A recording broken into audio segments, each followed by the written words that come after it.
क्षण क्षण प्रतिक्षण सजगर। श्रोताओं के रूप में उपस्थित सभी दिव्य पुण्यात्माओं को मेरा नमस्कार। गुरुर्विष्णु गुरुर्देवो महेश्वरः गुरु साक्षात् परम ब्रह्म तस्मै श्री गुरुवे नमः। ध्यानमूलं गुरुर्मूर्ति पूजामूलं गुरुपदम् मंत्रमूलं गुरुर्वाक्यम् मोक्षमूलं गुरुकृपा अज्ञानतिमिरान्धस्य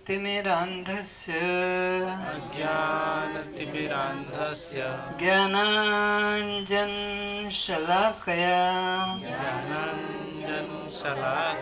चक्षुरुन्मिलितं येन तस्मै श्री गुरुवे नमः। न गुरुरोरधिकं तत्त्वं न गुरुरोरधिकं तपः तत्त्वज्ञानात् परतरं नास्ति तस्मै श्री गुरुवे नमः।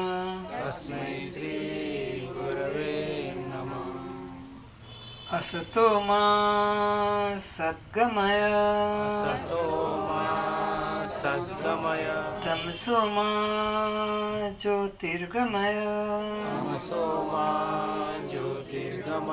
मृत्युर्मामृतं गमय ॐ सहनाववतु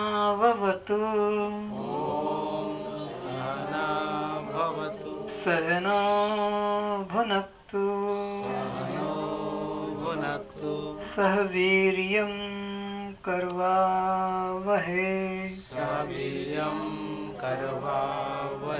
तेजस्विनावधीतमस्तु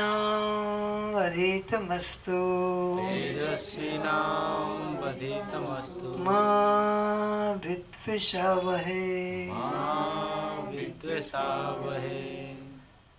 ओम शांति शांति शांति।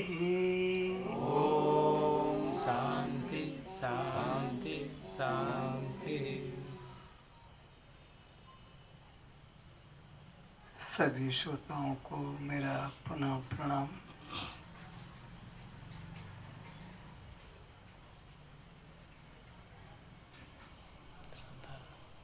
शुरू करेंगे।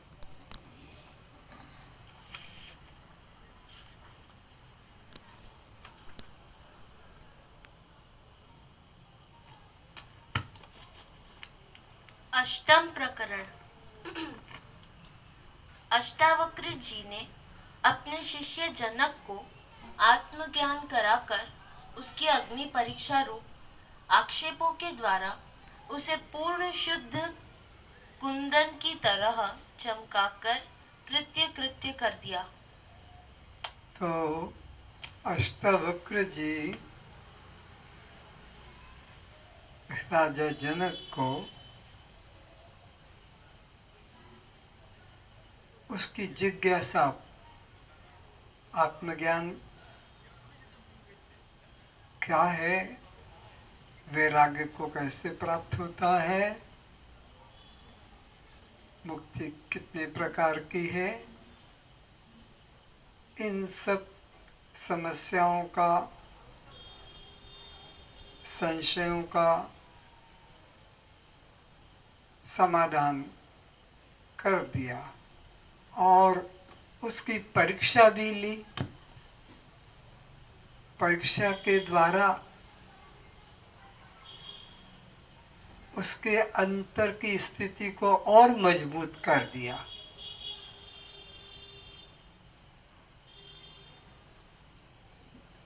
और उसकी स्थिति को ज़्यादा उज्जवल बना दिया। जैसे स्वर्ण को तपाने से उसका मैल निकल जाता है और चमक बढ़ जाती है, ऐसे ही अष्टावक्र जी ने जनक को उत्तम पात्र बना दिया। जनक की अवस्था को देख गुरुजी का मन प्रसन्नता से भर गया। शिष्य की उन्नति देखकर गुरु का साहस और अधिक निखर जाता है कि मेरी मेहनत सार्थक हो गई। पुत्र की उन्नति देखकर पिता का छाती फूल जाती है कि ये मेरा योग्य पुत्र अपने यश को प्राप्त करेगा और मेरे नाम को भी उज्जवल करेगा। शिष्य की उन्नति ही गुरु का लक्ष्य होता है। धन पाना गुरु का लक्ष्य नहीं, चेला बनाना गुरु का लक्ष्य नहीं, आश्रम बनाना गुरु का लक्ष्य नहीं। शिष्य की उन्नति, शिष्य को घर पर पहुंचा दे, मंजिल पर पहुंचा दे, भटकते हुए को स्थित कर दे, यही गुरु का उद्देश्य होता है। और गुरु की सच्ची सेवा अगर कोई करना चाहता है तो धन से नहीं, स्वर्ण से नहीं, जमीन से नहीं, वस्त्र से नहीं, वस्तु से नहीं, गुरु के हाथ पैर दबाने से नहीं, झाड़ू पोछा करते रहना आश्रम, ये गुरु का लक्ष्य नहीं। जो उन्होंने उपदेश दिया है उस उपदेश में डूब जाए, उसमें संदेह न करे, उसमें दृढ़ हो जाए, ये ही गुरु की सच्ची सेवा। और सब दिखावा है, और सब दिखावा है, उससे कल्याण नहीं होगा शिष्य का। गुरु का भले जीवन निर्वाह का साधन बन जाए, धन दे दो कुछ और कुछ, वो बात अलग है, लेकिन कल्याण अगर शिष्य का होना है तो केवल इसी में होना है कि जो उपदेश जितना दिया है उसमें बिना काट छाट किए पूरा का पूरा उसे स्वीकार कर ले। इसी में शिष्य का कल्याण है और इसी में गुरु की सच्ची सेवा, गुरु की प्रसन्नता है। शिष्य को प्रोत्साहन मिले, शिष्य के अनुभव को प्रोत्साहन मिले। अब इस प्रकार के धैर्य दिलाने वाले वचन को कहने जा रहे हैं।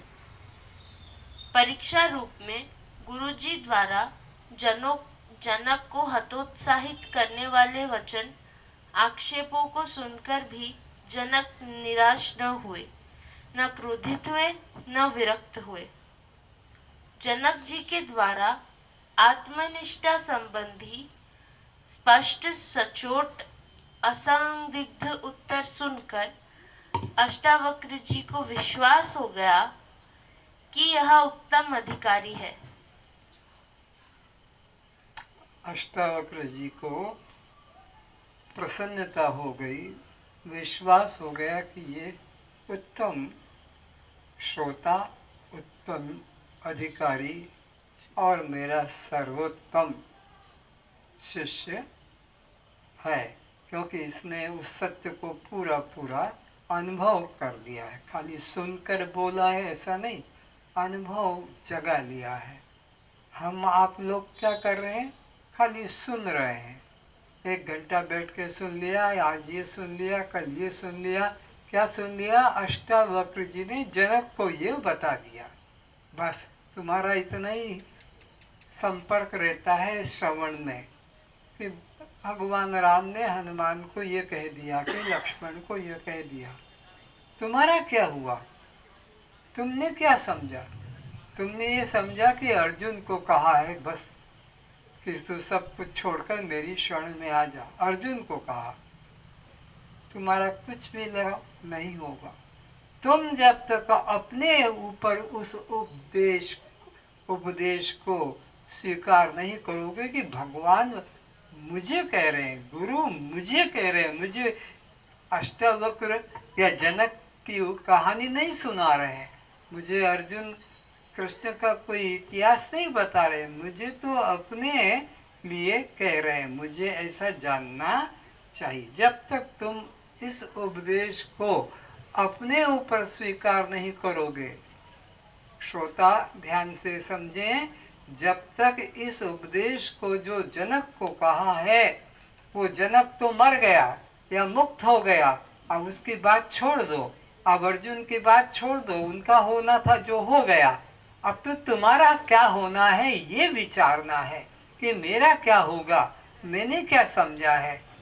अर्जुन ने जो समझा उसका वो जाने, अष्टावक्र ने जो समझाया है जनक को वो जाने, मुझे क्या समझना है इस उपदेश के द्वारा।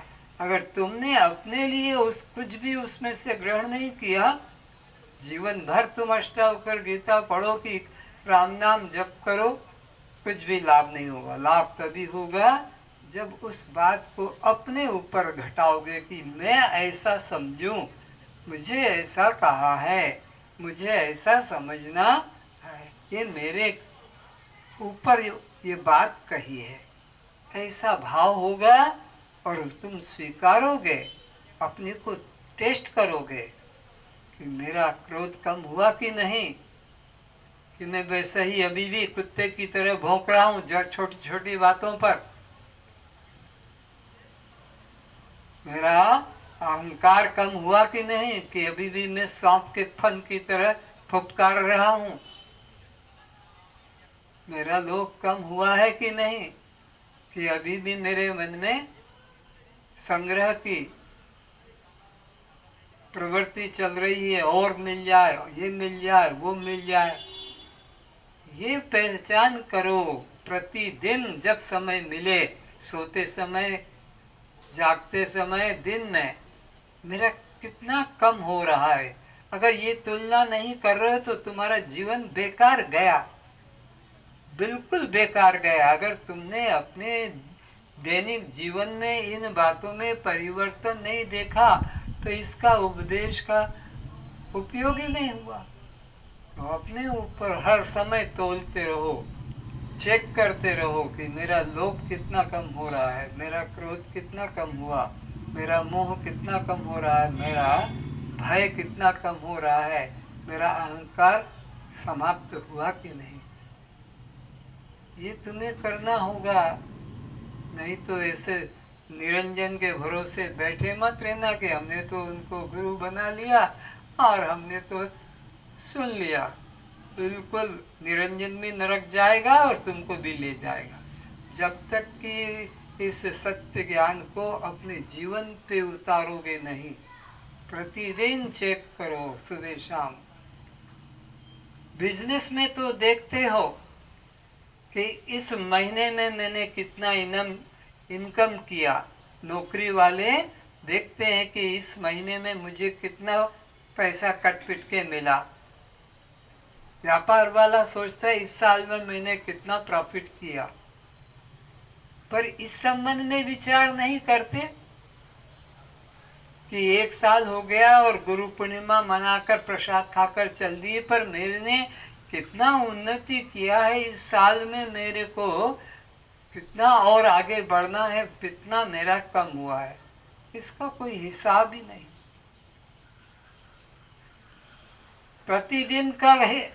कैलेंडर के ऊपर मैंने देखा है ऐसे घरों के अंदर कि जो 30 दिन का कैलेंडर महीने का होता है, दिन का दूध कितना आया, सब्जी कितनी आई, बाजार से फल कितने आए, ये और महीने भर का हिसाब रखते हैं।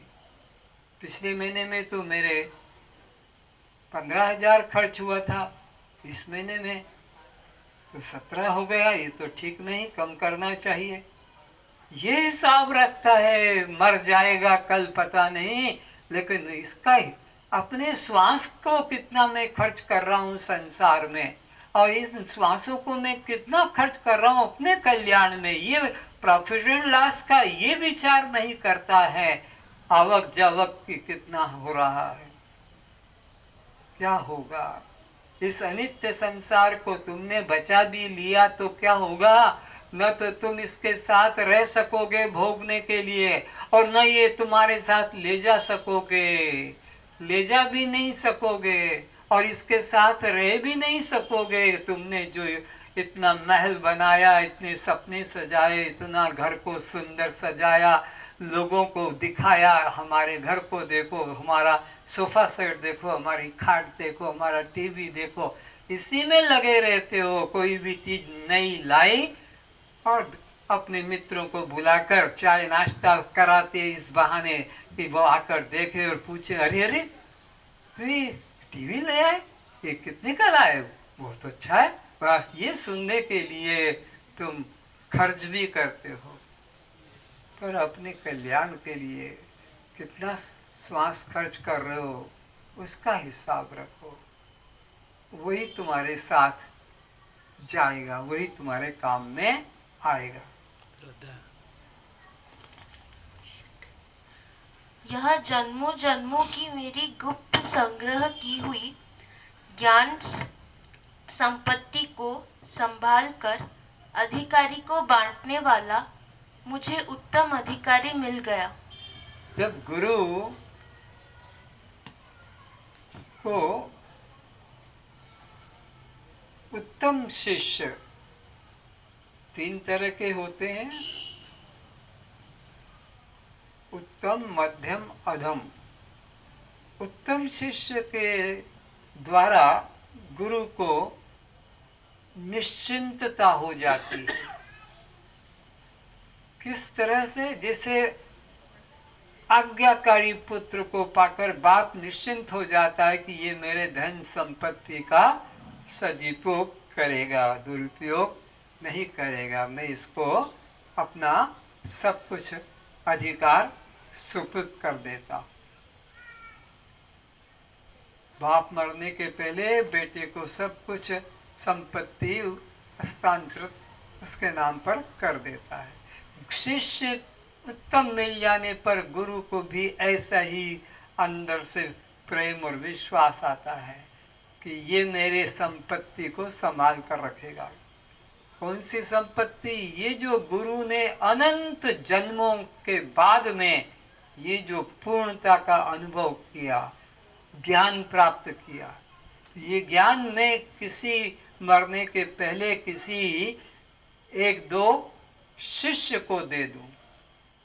चिंतित रहता है गुरु कि मैंने अनंत जन्मों में ये जो धन संग्रह किया है ज्ञान का, मेरे मरने के पहले कोई 1-2 को मैं दे दूं, ताकि ज्ञान की गंगा परंपरा चलती रहे। नहीं तो मैं शरीर छोड़ दूंगा और मेरा ज्ञान मेरे साथ चला जाएगा। शंकराचार्य जी को शिष्य न मिले होते तो ये वेदांत ज्ञान वहीं रुक जाता, पर उनको शिष्य मिल गए उत्तम, उन्होंने बढ़ाते गए। तो गुरु ने ये जो ज्ञान पाया है ये 1-2 जन्म का नहीं, अनंत जन्मों का, अनंत जन्मों का। जब से सृष्टि है, जब से सूर्य चंद्रमा है, और कितने राम कृष्ण शंकर दुर्गा आकर मरकर दुनिया को उपदेश देकर चले गए, उनसे भी पहले से मैं हूँ। तब से आज तक संग्रह करते करते अब पूर्णता को मैंने पाया।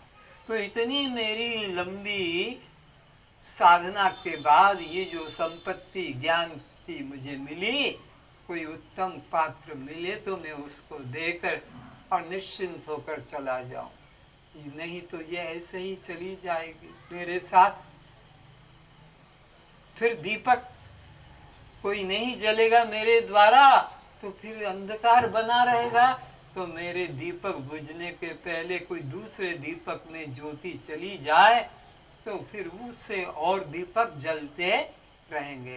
तो गुरु को विश्वास हो जाता है कि ये मेरे धन को संभाल कर रखेगा। तो अष्टावक्र जी को भी खुशी हो रही है कि मुझे उत्तम शिष्य मिल गया और ये अनंत जन्मों की मेरी धन संपत्ति को संभाल कर रखेगा और इसका ठीक वितरण करेगा, पात्र देखकर, अधिकारी देखकर। मैंने जैसे जनक को अधिकारी देखकर, साधन संपन्न देखकर उपदेश किया, जनक भी इसी प्रकार साधन संपन्न अधिकारी को ही उपदेश करे। ये नहीं कि शिष्य बनाने के लिए मूर्खों को भी ब्रह्म ज्ञान दे दे और वो मूर्ख लोग भी वो ब्रह्म ज्ञान को अहंकार करके और अपना नरक को प्राप्त करें। तो गुरु उत्तम पात्र को ही उपदेश करे, ऐसा उपनिषद की आज्ञा है कि जो आज्ञाकारी पुत्र हो या पुत्री हो, शिष्य हो या शिष्य, आज्ञाकारी गुरु की आज्ञा में अपना तन मन न्योछावर कर दे, अपना कुछ अहंकार न रखे, तो उत्तम शिष्य शिष्या को ही यह उपदेश करे।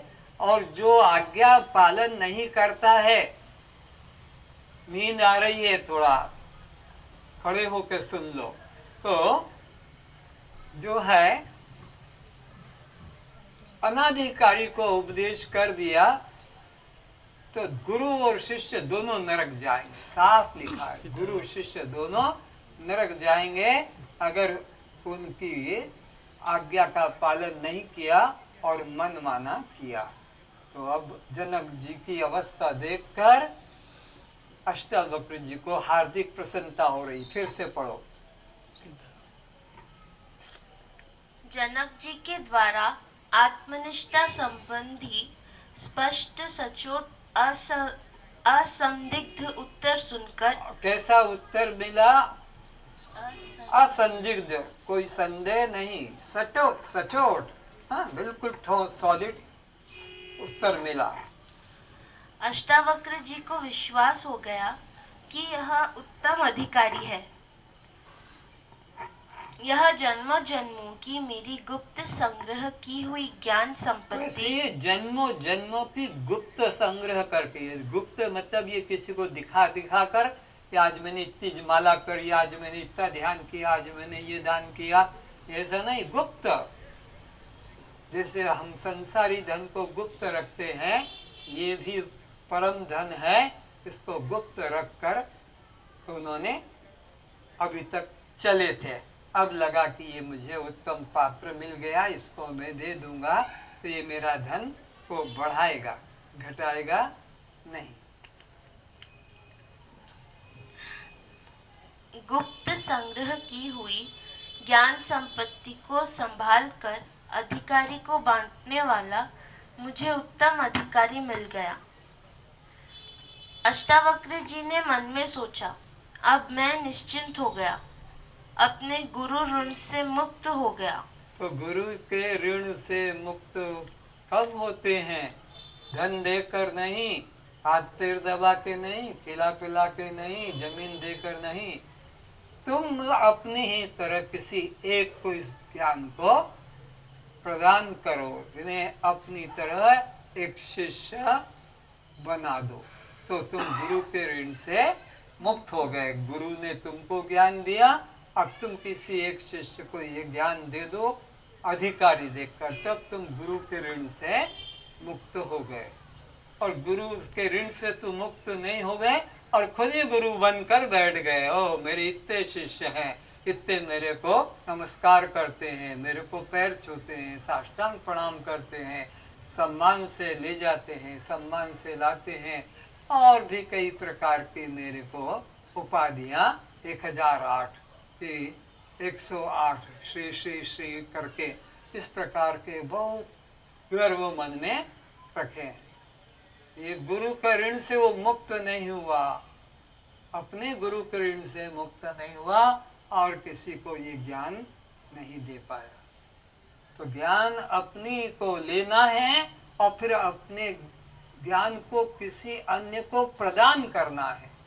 दोहरा काम है, पहले हमको अपने गुरु के ऋण को चुकाना है, उनको गुरु रूप में जानकर पूरा का पूरा समर्पित करना है। पहला उनको तो समर्पित नहीं किया और शिष्य बनाने लग गए, तो ये उल्टा काम हो गया। नहीं, पहले अपने को समर्पित कर दो, गुरु को पूरा का पूरा छोड़ दो और फिर अपने उस उपदेश को किसी पात्र को दो, तो तुम गुरु के ऋण से ऋण हुए।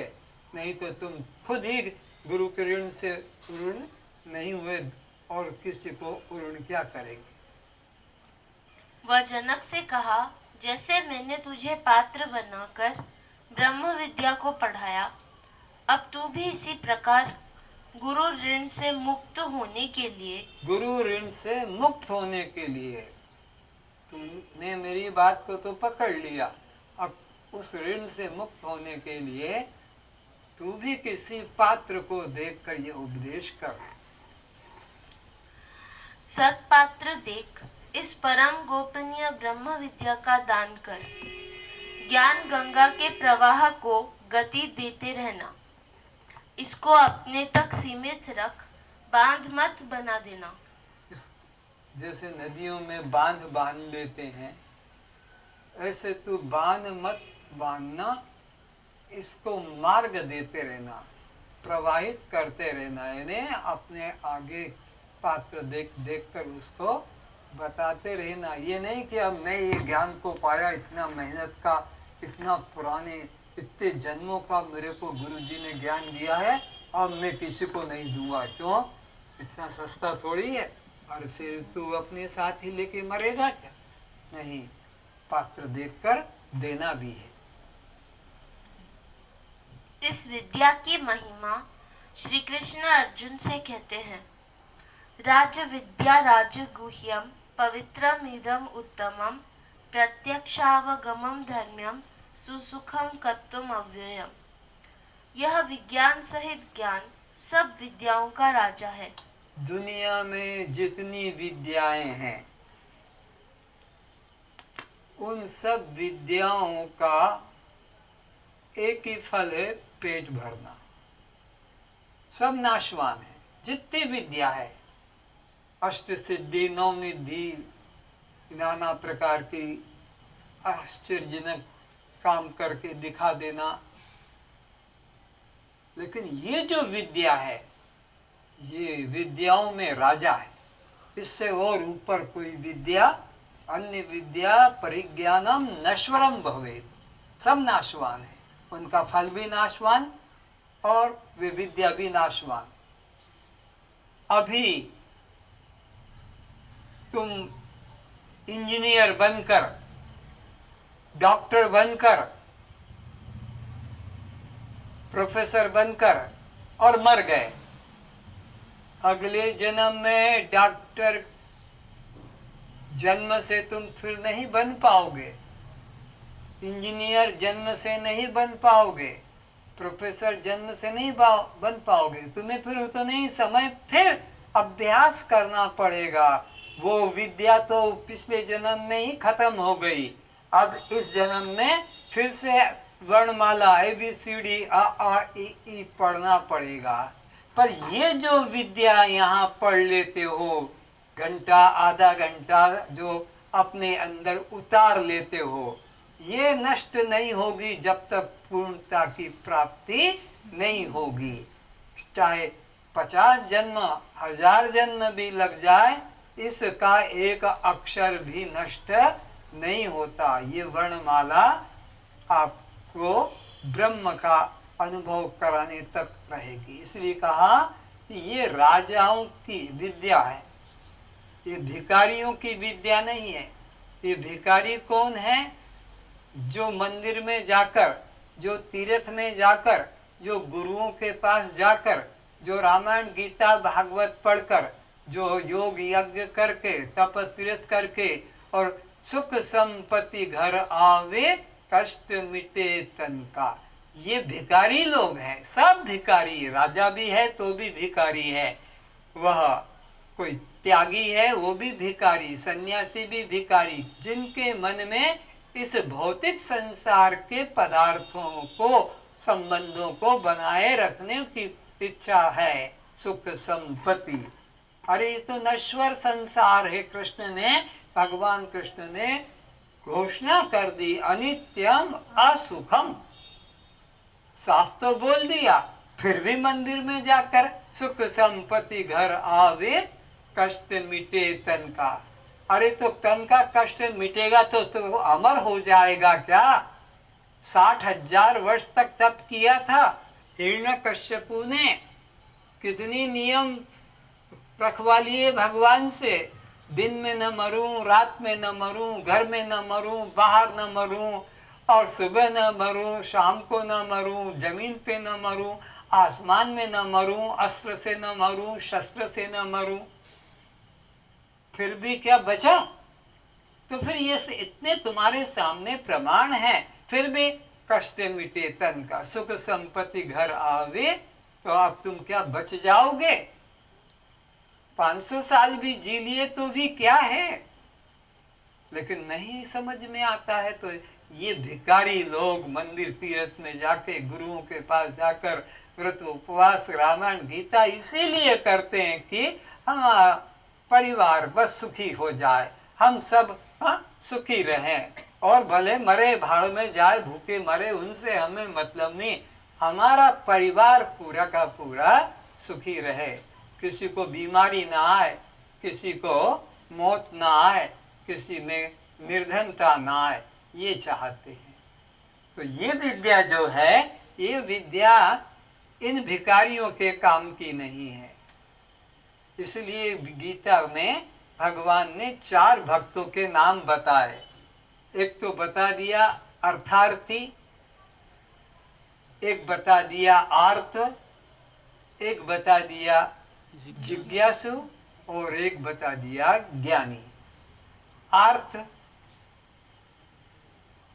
शरीर के रोगों से छूटने के लिए बस भक्ति करता है, भगवान से और मतलब नहीं। अर्थार्थी धन ज्यादा मिले, ऊंची पदवी नौकरी मिल जाए, ज्यादा बिजनेस में प्रॉफिट मिल जाए, इसलिए वो भगवान की भक्ति है। और ज्ञानी तो खुद ब्रह्म रूप है, ब्रह्म के साथ एकत्व किया। और चौथा है जिज्ञासु, ये जानने की इच्छा करता है परमात्मा को। तो भगवान के 3 भक्त तो संसार की दृष्टि से अभी अधूरे हैं, पर ये जो ज्ञानी है, भगवान कहते ये तो मेरी आत्मा है, ओ इससे मेरे को प्यार इतना है जितना लक्ष्मी से भी प्यार नहीं, पत्नी से भी इतना मुझे प्यार नहीं जितना मुझे ज्ञानी प्यारे लगते हैं, क्योंकि ज्ञानी तो मेरी आत्मा है, उसने तो मुझे अपने हृदय में रखा है। तो ये ज्ञानी भक्त की इतनी महिमा है। तो कहते हैं कि ये जो विद्या है, अनंत जन्मों के कष्ट के बाद में संग्रह कर करके मैंने संभाल कर रखी है। तो कोई उत्तम पात्र के को ही मैं दूं, तभी मेरे को शांति मिलेगी। पढ़ो उसी वाक्य को।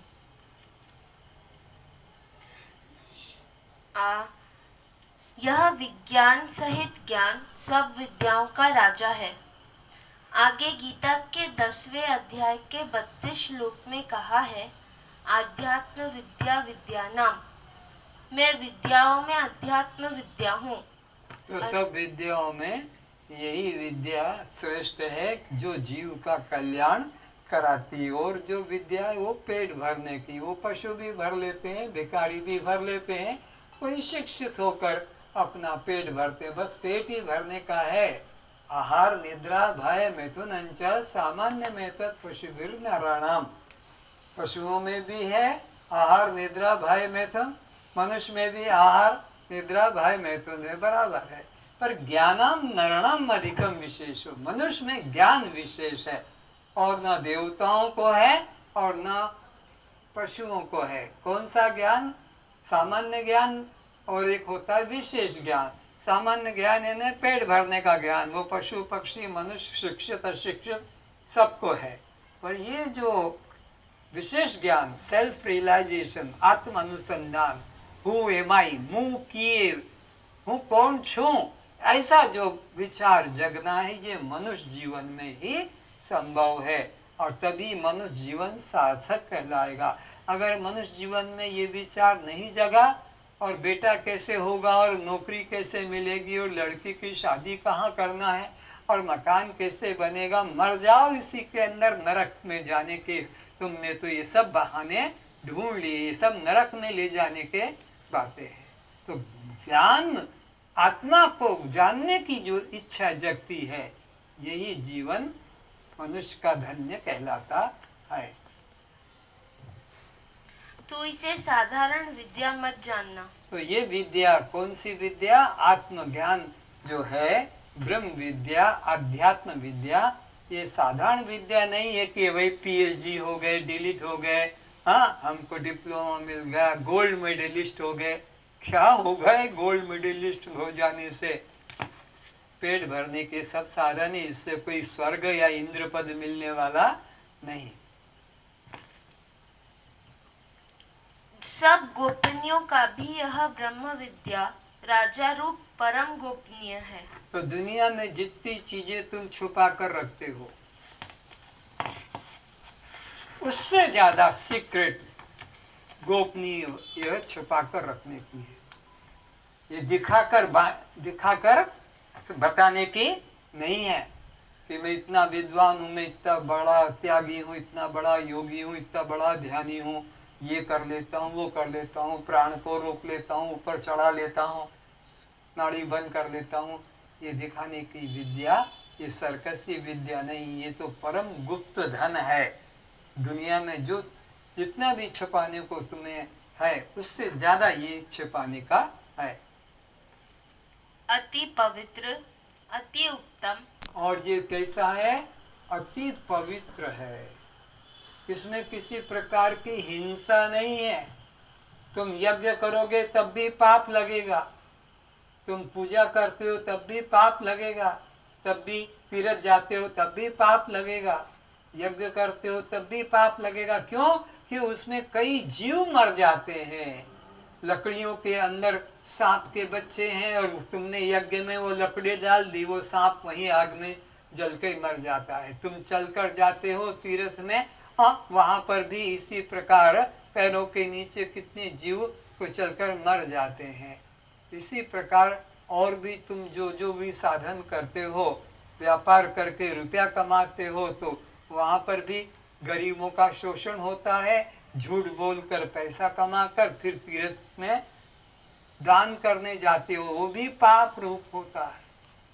तो ये जो चीजें अति पवित्र, इसमें किसी की हत्या नहीं, किसी को धोखा देना नहीं, किसी को लूटना नहीं, किसी के आंसू गिराना नहीं। लड़की की शादी करते हो, 1 लाख 2 लाख 10 लाख लड़के वाला लेके जाता है और फिर मंदिर बना देता है, फिर तीर्थ कर लेता है, फिर तो ये सब पाप कर्म है। इसीलिए कहा है कि पाप कर्म तो पाप जाने सब जग को, पाप कर्म को पाप तो जाने सब जग को, पुण्य कर्म भी पाप है कहे निरंजन कोई। कोई ज्ञानी ही इस बात को डिक्लेयर करता है कि पुण्य भी पाप है, क्योंकि बिना पाप के पुण्य भी नहीं बन सकता है। लेकिन ये जो ब्रह्म विद्या है अति पवित्र, इसमें कोई एक पुष्प भी तोड़कर कहीं चढ़ाने की जरूरत नहीं, वो भी पाप है। पुष्प को तोड़कर, पत्र को तोड़कर कहीं चढ़ाना, अरे परमात्मा का ही तो पौधा है, परमात्मा का ही तो पुष्प है, परमात्मा का ही तो पत्र है, पर बिल पत्र तोड़ेंगे, 1.25 लाख बिल पत्र चढ़ाएंगे और कल फेंक दिए जाएंगे, सड़ेंगे बासी। पुष्प भी परमात्मा का ही पौधा है, रंग भी परमात्मा का, सुगंध भी परमात्मा की, जीवन भी, लेकिन उसको वहां से तोड़ेंगे और एक पत्थर की कल्पित मूर्ति के ऊपर रख देंगे। तो इस ब्रह्म विद्या में, इस आत्म ज्ञान में न पत्र रखना है, न पुष्प रखना है, न तुमको कोई अगरबत्ती चंदन घिसना है।